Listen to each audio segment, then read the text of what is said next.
There he is. Craig. Craig, welcome to the channel. I don't know what I did differently missed this time than the first time I did that. We just waited a few seconds and that's it. So what's all this about being too good for us there, Craig, huh? What you got to say for yourself? going on, Craig? You're gonna give us the cold shoulder too, huh? You don't like us, Craig? Oh, I see how it is, Craig. You're getting monster parts in your stocking this year. Wow. I mean, if you give him some good ones, it's kind of a bonus. Now he's getting key swings to basic ones. Oof. Can't do nothing with those. You can make something fly, though. All right. You can. You guys ready for this episode? Yeah. Now that we got Craig in here. I got the Dacity running too, so we got backup if we need it. Dacity. Craig decides to betray us again. Craig. No, I'm good. All right. Cool. Let me just take a sip here real quick. That peppermint super froca macchiato like Anthony got? Nah, I got that decaf. Yo. All right.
Welcome to the A4NB47 podcast, the Legend of Zelda theme podcast, where we go chapter by chapter through the games.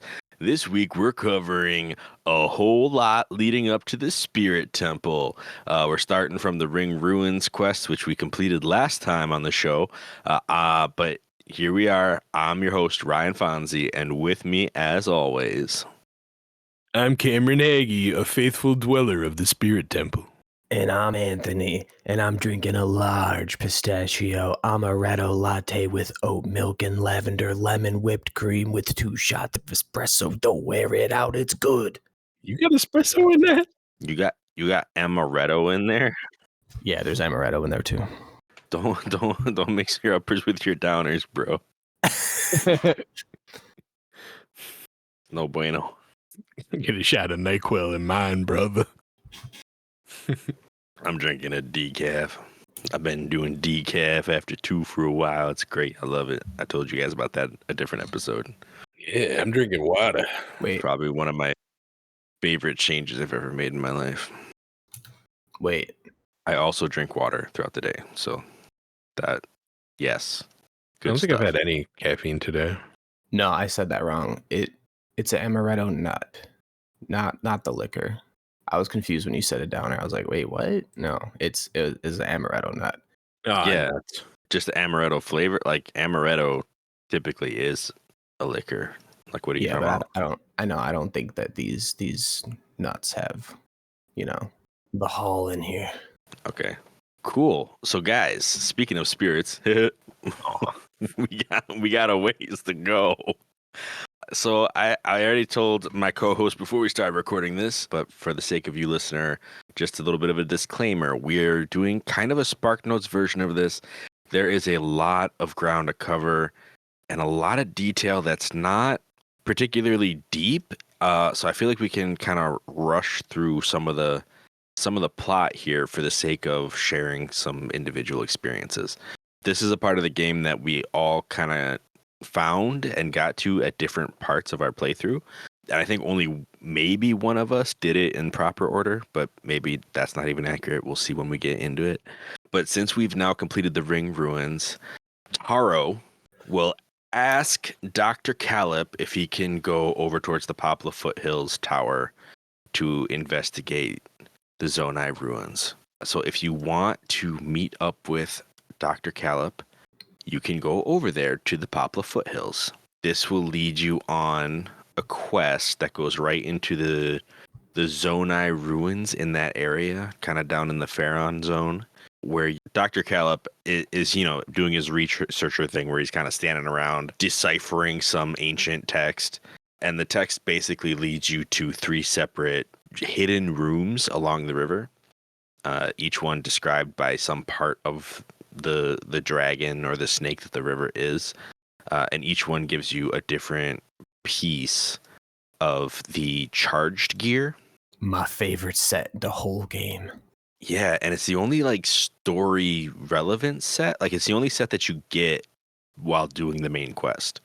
The other ones you kind of find randomly. This is the gear that gives you attack up if you're in a thunderstorm, which is pretty great. It changes your whole combo up too. It's so insane. Yeah. The fire and ice is fine and all because it's cool to, shoot fire and ice out like you're an airbender or firebender and waterbender. But nah, the lightning, you can just go into a mob in the rainstorm and you're unstoppable. Yeah. Some notes about this part. Dr. Calip is so pleased with the fact that Taro called him Dr. Calip. Aw. I know, that's his big breakthrough in the world is somebody actually referring to him as a doctor. And if, I might just throw out there, Dr. Calip, if he grew up in this wonderful land of Hyrule within the last 100 years, there is no educational institution that grants doctorate degrees. So there's no way he's actually a doctor, but that's how he wants to be recognized. I mean, listen, I take it the dude is smart if he can decipher ancient text and he's figured out how to translate stuff. That's great. Good for him. But the insistence on being called a doctor is just another part in my mind of his egocentric self. just throwing that out there. One more diss on Dr. Calip before we never have to talk to him again. I mean, yeah, it is basically just a title, but I also agree that it seems like his capabilities are online or on par for where, somebody with a doctorate in Hyrule would be if they could get one. Yeah. So, I mean, I guess it's fine. He's obviously worked pretty hard and knows quite a bit of things, so he wants to be a doctor. That's up to him at this point. I mean, he was denied the opportunity to actually become one, so... Yeah. Let him dream. Let him dream.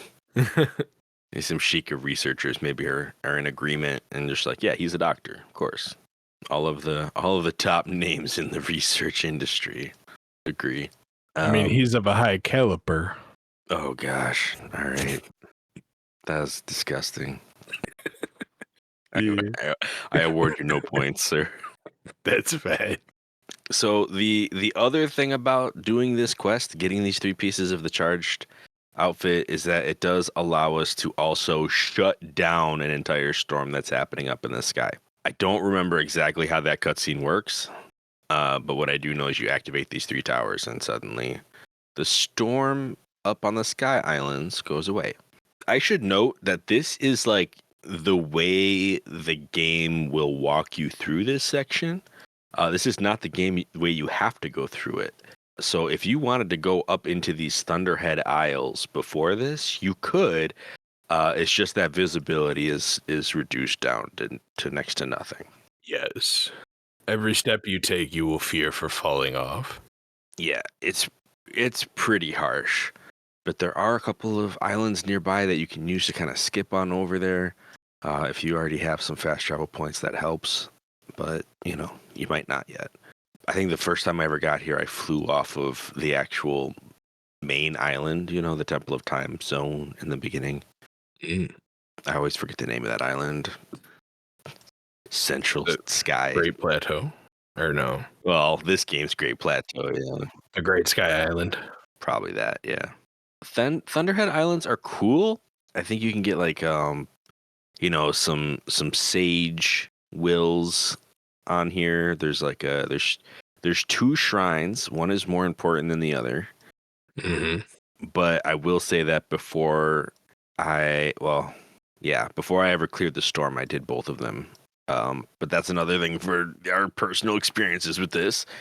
And basically, you just travel up this spine. It does look like a dragon, like a flying, like when you look at the map anyway. It kind of looks like a dragon that's like breathing fire off to the left or something. There's a bunch of little dotted islands that come out of its face, that kind of thing. It's interesting. And it reminds me of the Great Sky Island in a way, because it is probably one of the deepest, or I should say densest cluster of sky islands, with little going on other than the storm. So once you clear the storm, it just becomes kind of a nice walk. Yeah. But you get to the end of this walk, and there's a shrine on the island. And upon completing the shrine, I believe. Well, I actually don't know if you have to actually do the shrine. Even there's a doorway next to the shrine, and that doorway has a heart requirement on it, just like the one outside the Temple of Time did in the beginning of the game. Or when I say outside, I mean the one that you actually use to get outside from the Temple of Time. Yeah, where you needed 4 hearts. Yeah. This one's a little more significant. I don't remember how many hearts you actually need. You need 10 hearts. 10 hearts. There we go. Yeah. And when you open this doorway, you are met with 2 kind of cool things.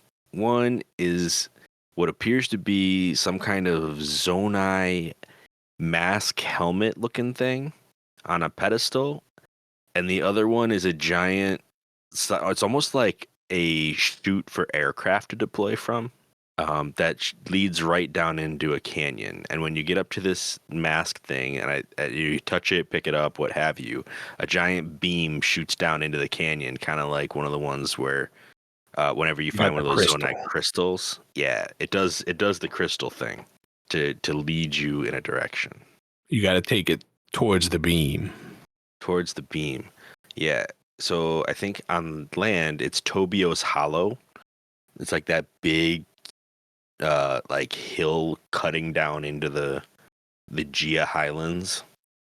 And I'm spitting a lot of geography here, but basically just to the right of Dracozu Lake, there's this really cool landform that ends in a doorway of sorts. It might even be like a what do you call, like a chasm at the end of it, where when you take this helmet down, you can take it right into the underground. Sorry, am I going too fast, guys, or is this good? No, you're Very good. good. Cool. So you go on this epic journey. I mean, I just took a plane down. It was pretty fun. Take this mask down into the depths. And so now we've gone from land to the sky to the depths. And when you get down there, what you're going to see is a construct factory. Yeah. Yeah, named for the fact that it is where constructs are factored. No. It does, though, have a big display mold looking thing, where there's already a torso piece jammed in, and there are 4 limbs and a head cavity that are missing pieces. If you put the head back into the cavity, in fact, I think the head might start talking to you when you get close to it. But when you finally get the head in, you start hearing a voice that is so happy that the head has finally been returned to the body, and is hoping that you can help by constructing the rest of this construct. The entire factory is broken up into depots. There's a right arm, left left leg depot. Every limb has its own depot. So all good things. We got to go get them. You got to go get them. So yeah, this is where I'll kind of open it up for a little more discussion, because quite honestly, I only remember a couple of these puzzles, and I couldn't tell you. I mean, I think I know which one was my favorite, based on the ones that I actually remember. But this is kind of the more intricate part of this whole thing. Like if we were talking about, natural phenomena, this is like where the actual puzzle part comes in, where we got to get all of these arms and legs to this construct. I can tell you which one I didn't like, All right. because it's the only one I really truly remember, because I despise it, is the right leg depot. And the only reason I hate the right leg depot is once you actually get the right leg, there is this giant open room with a windy track. And The windy, windy track goes up to this top portion that no matter what you do, you cannot get up to. You can't even ascend up to it. And you also can't get the right leg up there without actually figuring out a way onto the track and setting the right leg onto the track somehow, and then boosting that with a fan and trying not to get the whatever contraption you come up with to jump or jolt onto the like side there's like side pieces that as you go up the ramp or the track, you'll see like these like little side things that are connecting the ramp and holding the ramp up, and your cart can get stuck on them, or your cart can just plainly like fall off if it's not weighted. And because it has two windy windies that go all the way to the right and then one that hooks left, you have to perfectly weight the cart so it doesn't tip right, or if it's going on the left side, tip and do like a spiral circle over. And I don't know why. I just couldn't. It took me, I actually like, I guess my story of setting this up was I actually went to this underground place first because I remember you guys talking about it.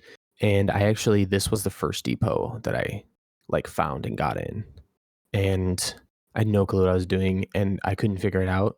And so I just left. I completely just left this area. I was like, I will come back. I'm sure that there's something I'm missing and like I don't have yet, because it was still fairly early on in the game. So then when I actually came back to this from, doing it through the story, I found myself at this, the foot of this track again. I was like, my enemy, we meet again. Okay. So lo and behold, I did end up making a track contraption. It was like kind of like a hook trap contraption. And I put 2 fans on each side. And I can't remember if I used like a hover stone or not, but I don't remember how I did it. I just remember there's 2 fans on the side and I had used like a hook lever, because I think they give you a few hooks. And I remember attaching something weird, like a piece of wood with a like Korok leaf to the back, and it actually like helped stabilize it. Huh. Okay. But yeah, I don't know if you guys remember that room, but it was horrid for me. I remember something about trying to build a hook, but it was weird, and if it didn't balance right, it just fell off, and it was a pain. But I don't remember what the entire track looked like. It was like it was basically an S, but flip it. That is the one where it ends with like a glider track, right? And you just gotta fly the piece over to the thing. I do remember the ending. That was fun.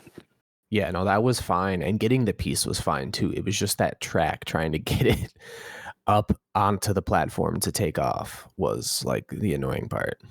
Gotcha. Yeah.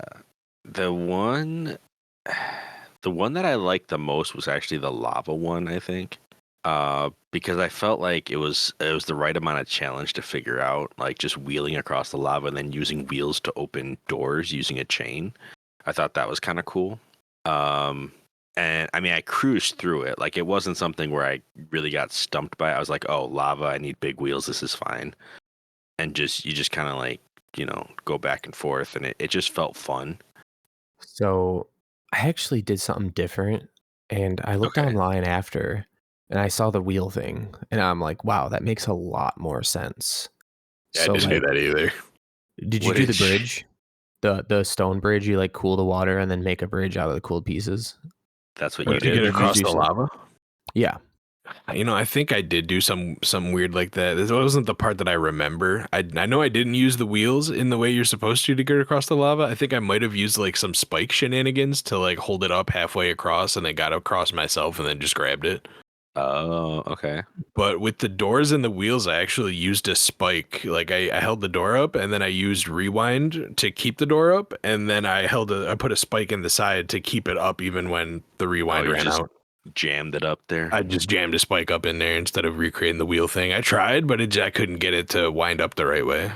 Yeah, the first couple of times I put the wheel on there, it just didn't pull the right way. It didn't work, but eventually I hit it and it did, and I was like, oh, that's great. Like, it was just kind of cool to see it function. I tried for like 5 or 10 minutes and just couldn't. But I feel like I solved almost all of these the wrong way. So many of them I had to just use really weird tactics. because I couldn't figure out. And then I ended up watching a video just not too long ago to refresh myself on this, and I watched the way that you're like actually intended to do it, and I just kind of ended up slapping myself in the forehead like 3 or 4 times throughout the video. Like, oh my gosh, yeah, that makes sense. That's actually really interesting. We all did it a different way, which just like shows you that you can just do these things whatever way you want. Yeah. And then going to the Thunderhead Island when it was still in the storm, it was awful. You couldn't see more than a foot in front of yourself. I didn't want to just build a flying contraption to kind of trivialize it. I wanted to at least go a time or two and see if I could make it on foot, and I did. I think it was my second time. I did fall off once. Yeah. But it was just so cool flying into essentially black nothingness and just hoping to hit a wall or land on something, knowing which way to go, but just because the shrine sensor is indicating. If you wear is it called like gloom set? No, not gloom set. Miner set, maybe? Oh yeah, the glow miner set. Yeah. Yeah, it actually is like fog control and kind of gives you like, I want to say like 5 or 6 feet of leeway. It's not a lot, but it helps. So you can like at least see Okay. if you're about to like come to an edge or not. That would help Yeah. a lot. So at this point, I guess we're kind of already getting into this. Sounds like none of us did this the right way. Hey. So we've described how you would clear the storm and then go through Thunderhead, and we kind of passed over it because I wanted to circle back. I say before we finish that, because we're talking about the depot, or we were anyway. Before we continue from the depot, let's just stop and talk about how we all discovered the depot in the first place and what route that took us. Or even how we figured out Thunderhead Island, even if we didn't figure out the depot first. Like, how did you guys experience this whole section if you didn't go through the whole Calip situation? Well, I think I kind of touched on it a little bit of what Yeah. I did, but I went underground first. I was doing depths exploration, and I remember from the Colosseums that are on the left side where you get the Majora's Mask, which is the Lionel Coliseum, the hardest Coliseum that's down there. I went south, and I'm pretty sure that's like, I think like right over around there is like the next spot you run into, what's his face of the Yiga. I can't remember his name, the big bad guy. Koga. Okay. Yeah. And then I went south from there and ended up at the depot factory, found, the Gundam style robot that's just chilling in the little egg. And because I'm like, what is this? Can I be a robot? Can I be a Gundam? I was just super excited for it. I tried to do like whatever I could to get through it, but like I didn't have the little mask that you put in from Thunderhead or like any of that stuff to like activate it. So I was just kind of trying to do my own thing. Realized I couldn't get far, and then at some point in the future, I found Thunderhead once I found out that you can just make a flying machine to go anywhere you want. A little 2-fan motorbike. Yeah. And this was like right around the Zora's time. I went to Thunderhead, and I did quite a bit of Thunderhead, not realizing that like eventually the storm would quell. Yeah. And I had the miner set like I mentioned, and it was tough because you'd have like enemies shooting you or keys like coming out of nowhere from it was like thunder keys coming out of nowhere, and there was a lot of enemies that were just really annoying when you could only see like 4 or 5 feet in front of you. And then I actually did the whole Calip situation with Dracozu River, and then found out, oh, there's a beam and this shoots down here, and then you can go down, blah, blah, blah. So it all clicked and made sense once I actually went the correct way to do it. Once I actually got to that part in the game. Yeah. And then I kind of actually did it like normal from there. Gotcha. Cam, how about you? Like, how did you kind of get to this point?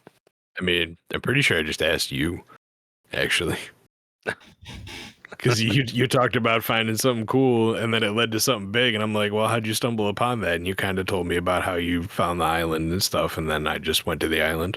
Gotcha. So yeah, I didn't really stumble upon it. I was like, hey, Fonz, what'd you find? And so then I found it too. Gotcha. So I found this from the other direction, I think, than Anthony did. I remember coming around, searching in through the depths, And just, you know, I depths was one of the first things I actually finished in this game. So I came around, and this was like the most interesting thing I had ever found. Like when I came across the construct factory, I was like, what is this thing? Like everything's just been light roots and Yiga camps. Like what is happening? And it was just, you know, construct torso with missing parts. And you go to all the depots and they're all locked up and none of them are functioning. And I searched for a while trying to find some clue as to what I was supposed to do with this because it was clearly important, whatever it was. I'm like, this setup is too detailed and planned out for the depths to not be something like of importance.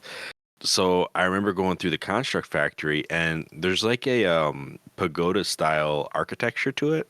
There's like a whole second level at least to the construct factory that you don't immediately go to because there's not like easy ramps or anything, but you can ascend up into it. And I found a steward construct up inside the building, and he's looking at schematics for constructs. He's looking at some other like Zonai stuff, but he's just kind of hanging out there. And if you talk to him, he tells you about how this depot has been shut down for a long time. He's like, yeah, that, you know, we used to get shipments. I don't even know if I don't remember if he says that the shipments used to come down from Thunderhead Island or that they used to send things up to Thunderhead Island. And he's like, but we haven't been able to make a construct in a long time. So like none business has not been running. Like we've just been kind of stuck here the way we are. And that was the only hint I had, was that somehow like Dragon Head Island was related because the steward construct just casually mentioned it as part of the business.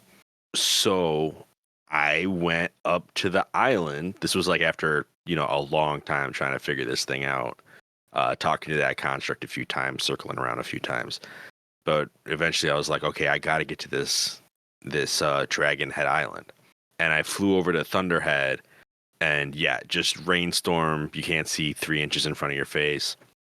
My method for getting through it, if I remember right, was to actually look for the lights from construct enemies, because there's like, you know, those regular like Zonai guard robots, but they all have like these little red lights that they use to look for enemies.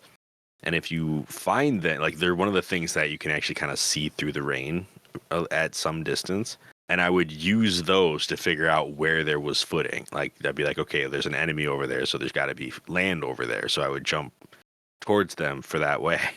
This did eventually lead to me fighting a flux construct in the rainstorm, which is an experience that, you know, it was fun because, you know, I'd already fought a couple of them, so I knew what I was doing. But yeah, it was scary at the same time, because even though you can't see through the rain, the flux construct doesn't seem to have a whole lot of problems seeing in the rain. So that was interesting.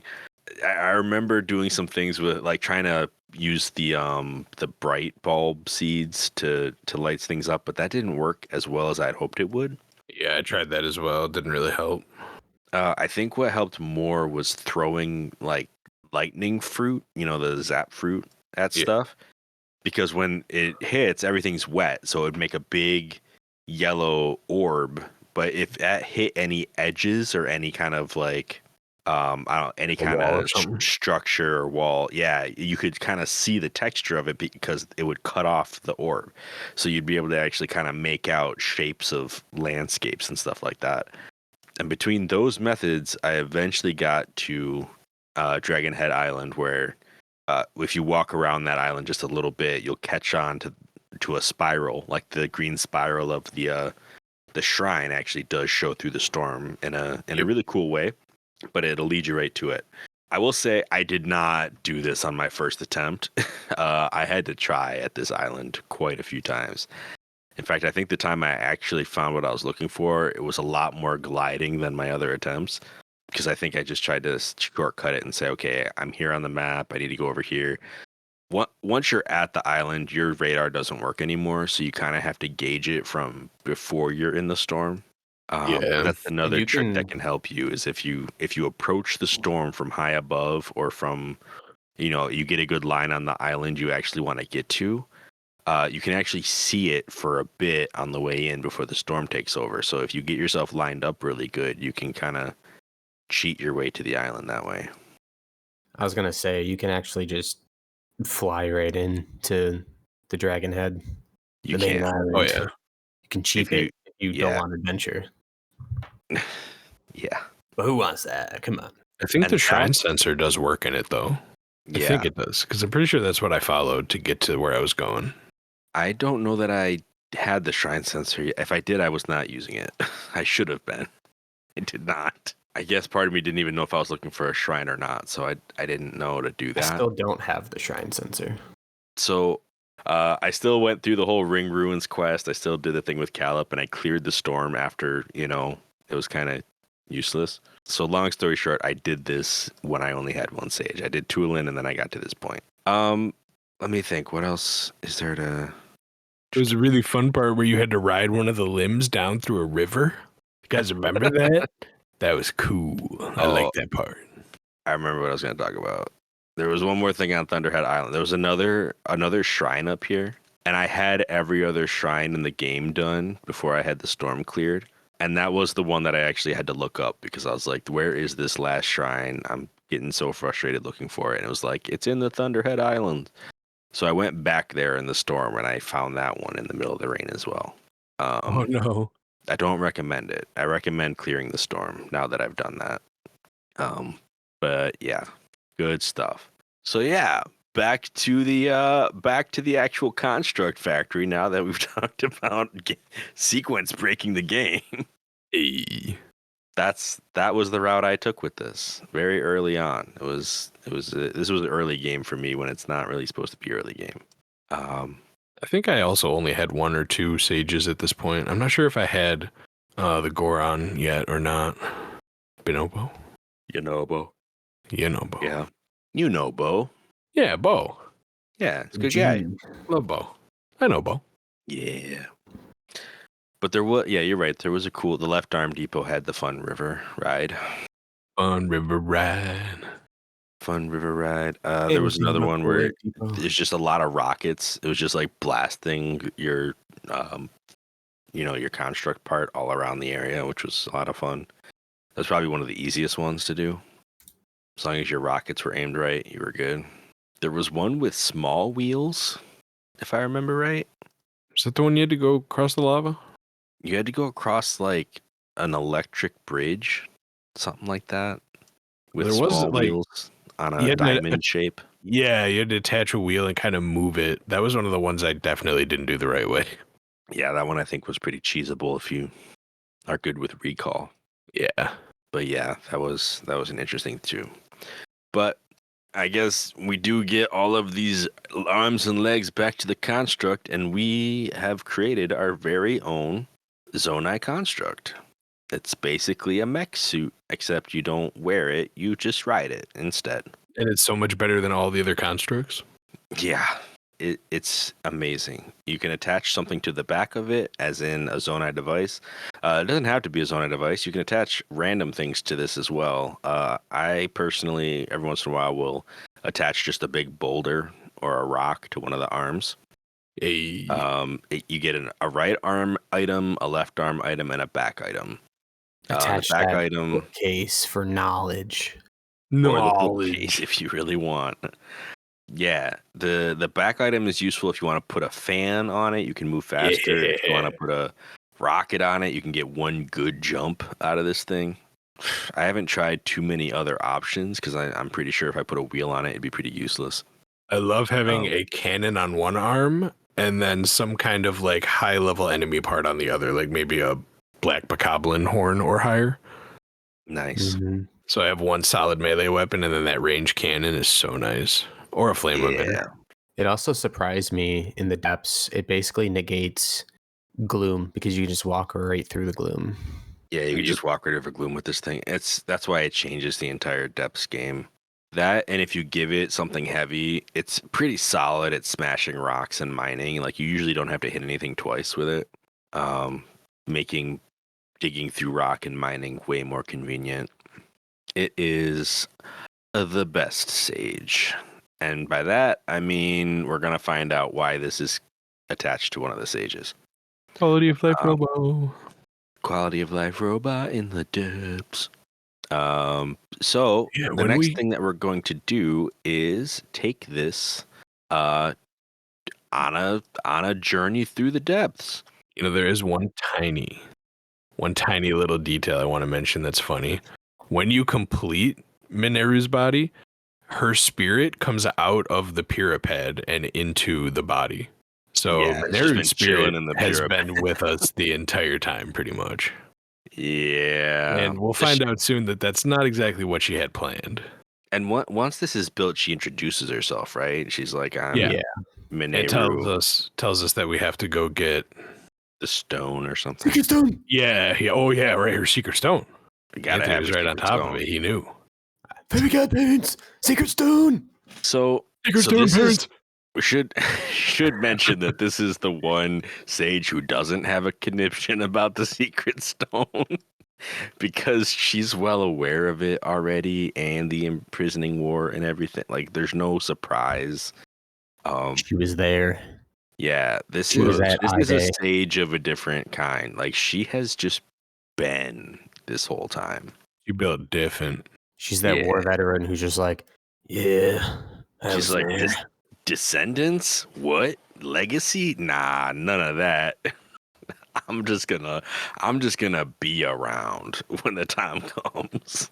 Imprisoning war never changes. I'm gonna live in this fancy silicone chip. Works this pad in the past/future that somebody brought. I don't know. I don't want to get into all that. Pure pad is a great and wonderful thing that we got from a steward construct at the beginning of the game. Don't ask questions. Don't ask questions. So we're given a marker as to where to go find the stone that we need to get so that she'll have all of the power that she needs, I guess. Help us. Even though she already does have the power that she needs. I don't know. We need the other ring on our listen. finger, Fonz. Vidya Games. If This we is don't all- have all like- 5 fingers on our rings on our fingers, we can't be all of Link. Yeah, and it's Right. like, imagine it's like the Allspark in Transformers, you know? He may be Optimus Prime, but does he have his Allspark? No, he needs it. That's what she needs. She needs her secret stone. So we Yeah. go on a grand journey through the gloom-infested depths, and you can fight a bunch of Horriblins. I think you can even fight a boss Bokoblin on this journey. I think there's even a sleeping Hinox that you don't have to fight, but you can if you want. All on the way to the Spirit Temple, which is quite a name drop when you first come across it. It is. It's also very small in this game. It is. It is not a legitimate temple at all. No, there's no 5 buttons we got to go hit with the construct. That was the building of the construct that we already did. I mean, There is a boxing or just arena. There's a ring in it. And when you step into the ring, you get faced with one of Pura's original attempts at making one of these constructs. And by Pura, I mean Mineru. Yeah. One of Mineru's original attempts at making one of these constructs. and I'm looking Ganon up the has name seized now. it. It's the seized construct. Been Okay. corrupted. Scourge of the Spirit Temple. The seized construct. And it looks kind of like a diseased owl, honestly. It's And his head is all kind of leaning off to one side way He's too dead. often. its arms are in goofy angles. Everything about it's just a bit off. And you Yeah. can see the gloom just running through it. So Not that we need to worry about gloom too much because we can ride our construct for this. I got a um, little nostalgic. Yeah, what's up? Partway through this fight, because it kind of like it's like a lizard and it grows like new arms and kind of jumps into the air and like levitates, and it reminded me of fighting Majora's Mask when you have the fierce deity, like in that small little room.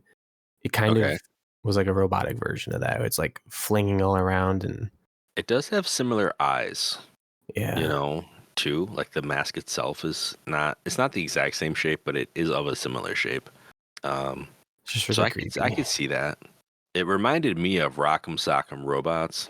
Remember that like 70s game that somehow was still around when we were kids? Yeah, Actually, it might have been 80s, but you know, I'm not an expert on Rock'em Sock'em Robots. I just know that it's definitely more retro than me myself. And this is also like back from the era of sack 'em boppers.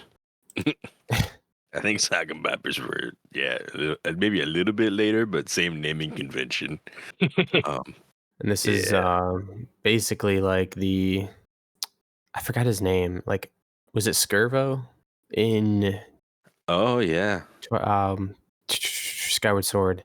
Skirvo. I forgot his name. His like full name, his robot name. You know, I forgot that. But it's like the Skirvo fight where you got to send this dude back into the electric fence because you know they have He's a barbed an LD electric model, fence but here. yeah, I got you. Yeah, this is LDC's contract. Okay, so Sock'em Bock'em Robots was like 1960s. So there you have it, folks. Even further than I said, which was, you know, the next 2 decades was my guess. My bad. Sorry. So Skirvo McMajora Bopp'em Robot. That's the name right there. This thing is, I mean, straight up a cage match. I mean, you get in here, they give you a mirror match, right? Except this thing does have a few tricks up its sleeve in terms of what Anthony was sharing with jumping up in the air and floating and yada. I mean, it's throwing more arms. Yeah, it uses a lot of electricity, I think, too, which is frustrating because you gotta like shoot it from a distance to stop that nonsense.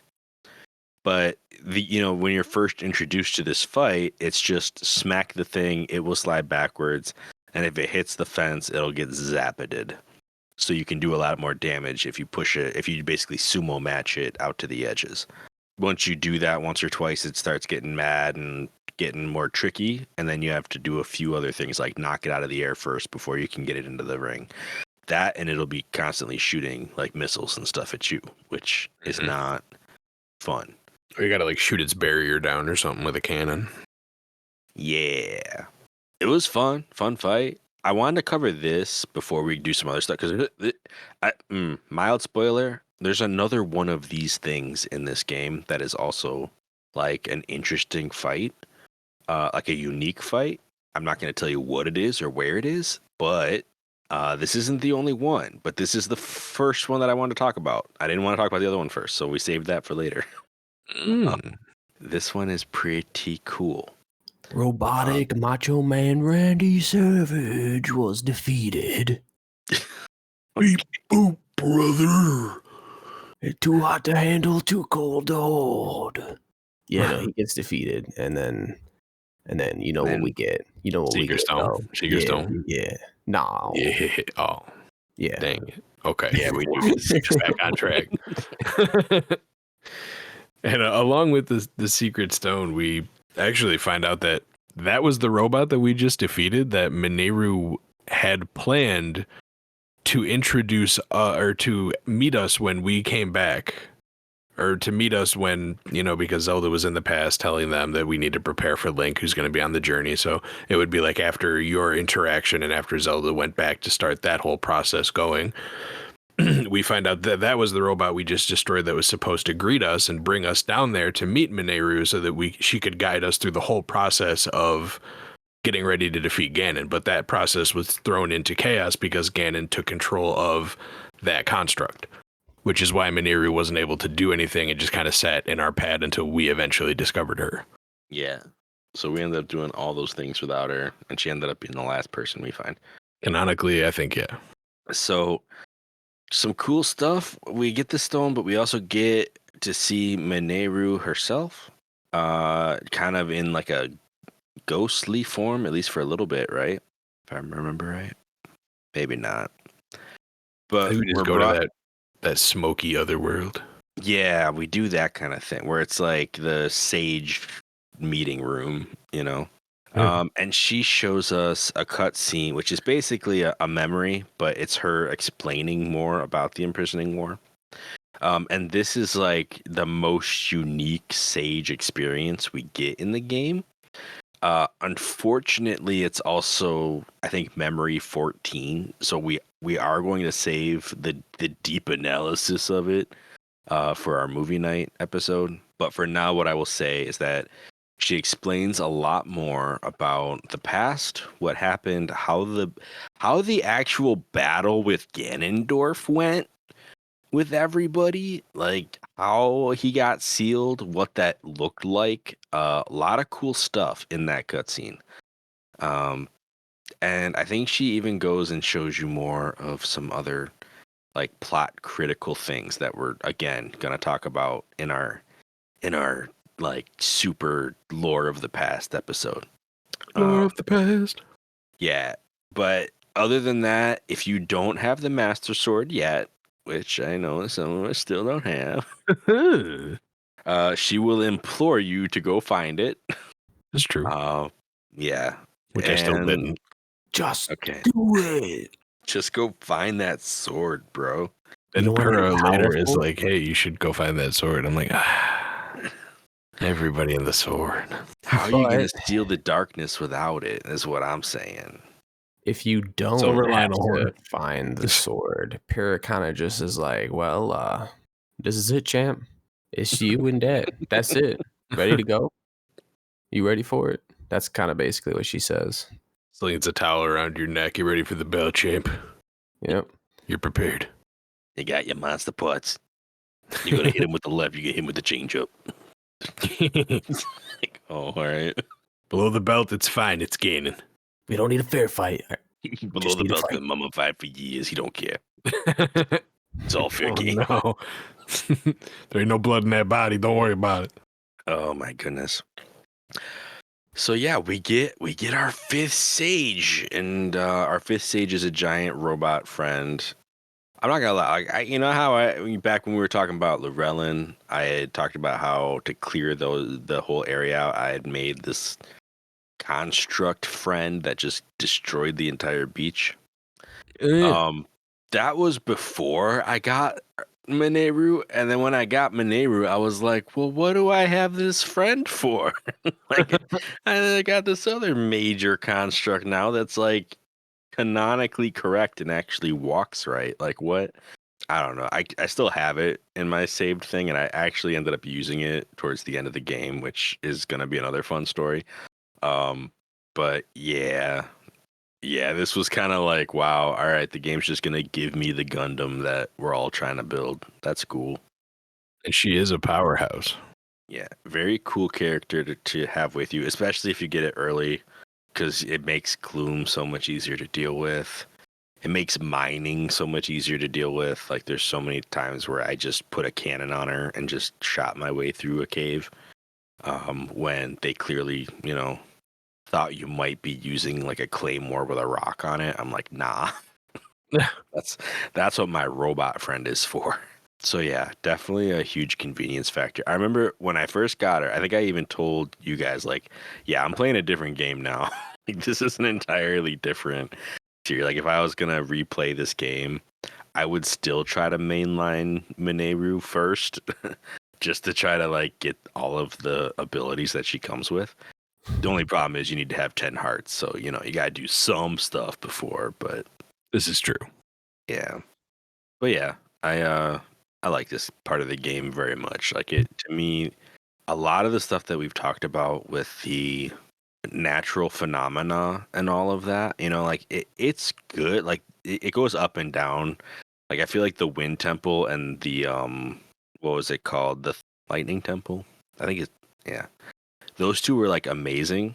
But at this point is where the game, like, we don't have very many slog episodes left, and this is one of the most exciting. Like, we're really getting into it now, I guess is what I'm saying. Like, the fact that we even get cutscenes about what the actual battle looked like all those years ago, and we got to discover something cool in the depths that was like an actual mystery when we first came across it. It's just like, that's the kind of stuff that I find really exciting.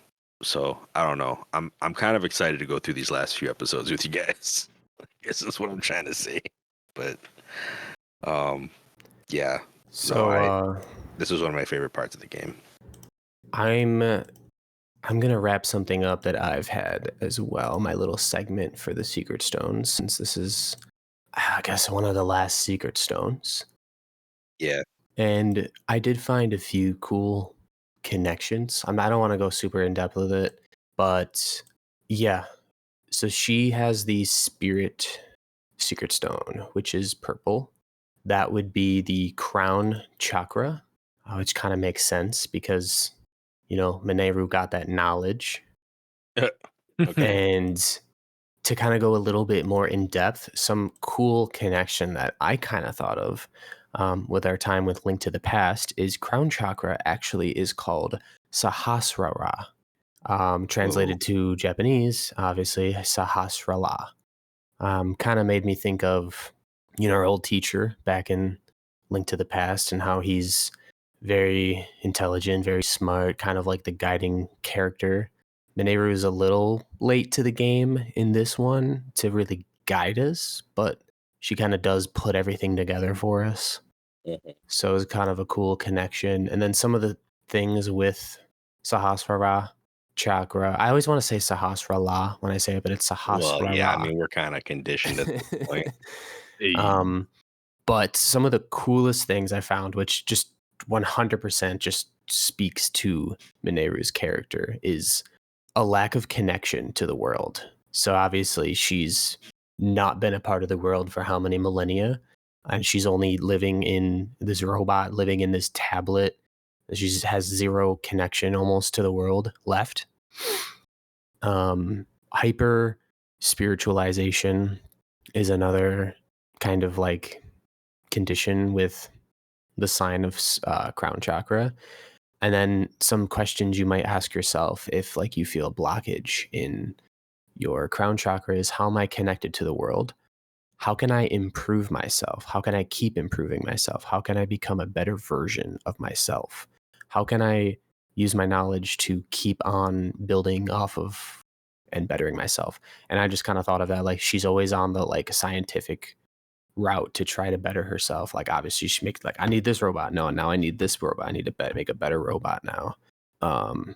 And these are just kind of the things I found with, Nintendo doing the whole chakra thing. It basically aligns straight into her character plot Yeah. with the crown We chakra, and I basically thought it was used the cool. Construct Mark II to fight the Construct Mark I. Yeah. So Yeah. basically beating her, actually, it's literally and figuratively beating the blocked chakra out of her. I guess was something I probably forgot to mention. Whereas we've seen the other sages' powers of wind, fire, water, and lightning. Mineru's actual power is that she can separate her soul from her body. And that is how she manages to live independently of her dead body for millennia, and is able to put that like she very far in the past. One of the things that I think we even read in the like when we did the Ring Ruins episode and we talked about like all of the Zonai plaques, one of them was actually talking about her researching a way to put her soul into a construct. And how like they thought that might not be possible, but hey, with Zonai magic, who knows? So like that's what this is. Like it's the affirmation of that actually having happened. And that is why she's the only sage that isn't some past version talking to some new person. Like personally, because she was living in the Pura pad and Pura is also a researcher type, naturally you would think like maybe Pura would be like, if she wasn't still alive and still the sage, like if it was going to get passed down to anybody, it probably would have been Pura. Mm-hmm. But it doesn't happen that way because Mineru's just still kicking like a lich, like she's just like out here in spirit form. I don't know. She's just looking to keep being better, man. Living on in Link's pocket. Don't take that away from her. And I think it's interesting to note that Pura is also like 100 some odd years old and has just been doing age manipulation on herself to stay around. So another kind of parallel between those two. Like she's not exactly removing her spirit, but she is, kind of changing her body at will in a way. Using science. Using science. And there may never ever be another Sage of Spirit because Mineru is pretty much immortal now. what it seems like. Someone just got to make her a new body every so many thousand years or whatever. You getting rusty, girl. Come on. Something I did find out the other day when I think it's just a cool tidbit because I didn't know this before. I don't know if they mention it in game, but yeah, I was looking up the Secret Stone stuff, like the Sage of Spirit and the colors and the chakra, and I found that Mineru was from the era of the wilds.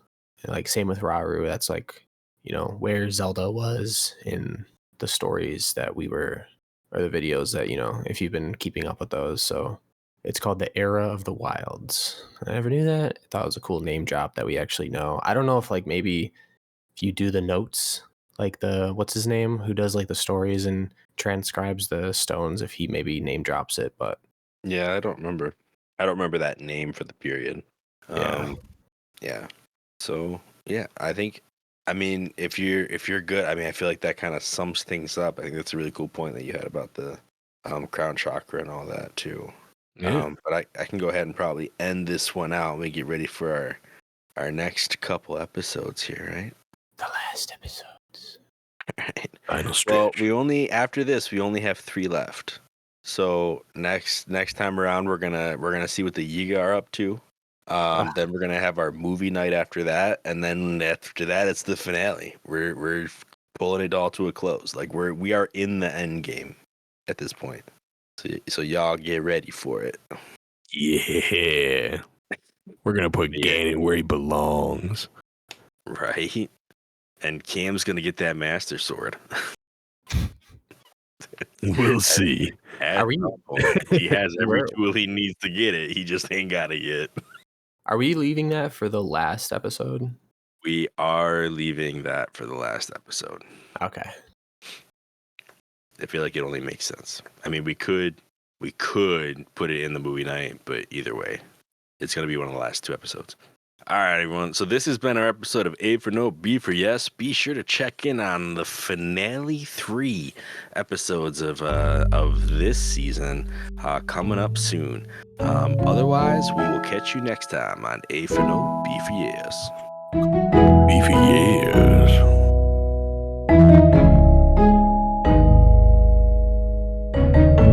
Did you get all that, laddies?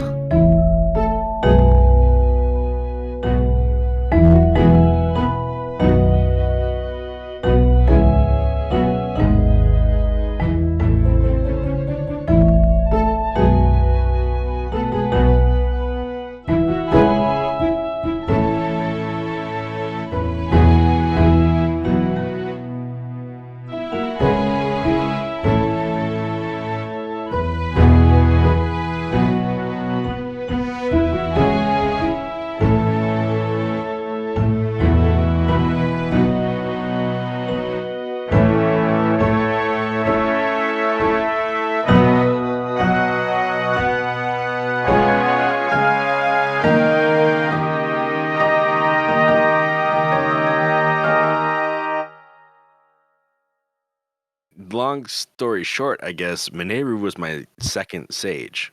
Like I had Tulin when I did this. And so my first 2 sages were Tulin and then Mineru. And so, when I went and talked to what's her name? Pura about the 5th sage, she was like, "Oh, you already have the 5th sage. All right, cool." Like, nice to meet you, I guess. But yeah, I've had Mineru for a long time. In fact, she helped me finish clearing out the depths because she's kind of a beast in the depths. I don't know why I'm telling you about having Mineru before we've actually talked about Mineru. Sorry, I might have to edit that part out.